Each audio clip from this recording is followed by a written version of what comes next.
चालाक बिल्ली और चतुर चूहा। एक छोटे से गांव में एक चालाक बिल्ली रहती थी जिसका नाम था व्हिस्कर्स। वह हमेशा खाने की तलाश में रहती, लेकिन गांव के चूहे बहुत तेज थे। उन सभी में सबसे चतुर था एक छोटा सा चूहा जिसका नाम था रिजो। एक दिन व्हिस्कर्स एक खलिहान के बाहर बैठी थी। उसका पेट जोर जोर से गरज रहा था। उसने सोचा, मुझे उस चतुर रिजो को पकड़ना ही होगा, लेकिन कैसे? इधर रिजो खलिहान के अंदर चोरी किया हुआ चीज मजे से खा रहा था। उसने दरवाजे की दरार से व्हिस्कर्स को देखा और मुस्कुराया। हाँ, ये बिल्ली मुझे कभी नहीं पकड़ पाएगी। लेकिन व्हिस्कर्स को एक तरकीब सूझी। उसने एक पुरानी किसान की टोपी पहनी और खलिहान के पास बैठकर सोने का नाटक करने लगी। अगर मैं शिकार करने की कोशिश करूं तो शायद रिजो बाहर आ जाए। उसने रिजो को जिज्ञासा हुई। उसने झांक कर देखा और धीरे से बुदबुदाया, अरे, ये आलसी बिल्ली सो रही है। शायद मैं इसे चकमा देकर और खाना ले जा सकता हूँ। दृश्य था शुरू।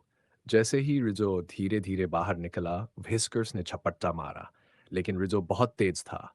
वह तुरंत दीवार के एक छोटे से छेद में घुस गया और हंसते हुए बोला, बहुत धीमी हो व्हिस्कर्स, फिर से हार गई। व्हिस्कर्स ने लंबी सांस ली और झुंझलाकर कहा, इस बार बच गया, लेकिन एक दिन जरूर पकड़ूंगी। दृश्य 4। अप्रत्याशित दोस्ती। कुछ दिन बीत गए और दोनों के बीच ये पकड़ने छोड़ने का खेल चलता रहा।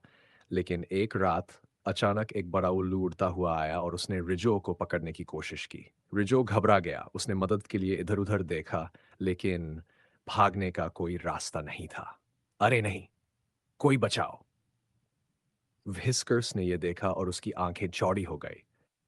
उल्लू रिजो को ले जा रहा है। नहीं! वह तुरंत उल्लू पर झपट पड़ी और अपने तेज पंजों से उसे मारकर भगा दिया। रिजो हैरान रह गया। उसकी आंखें बड़ी हो गई। तुम तुमने मेरी जान बचाई? मुस्कुराई और बोली, बिल्कुल, हम दुश्मन हो सकते हैं, लेकिन मैं तुम्हें किसी और का शिकार नहीं बनने दूंगी।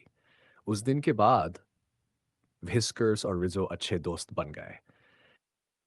वे अब भी भाग दौड़ करते थे, लेकिन अब ये सिर्फ एक मजेदार खेल था। कहानी से सीख, अगर हम एक दूसरे को समझें तो दुश्मन भी दोस्त बन सकते हैं।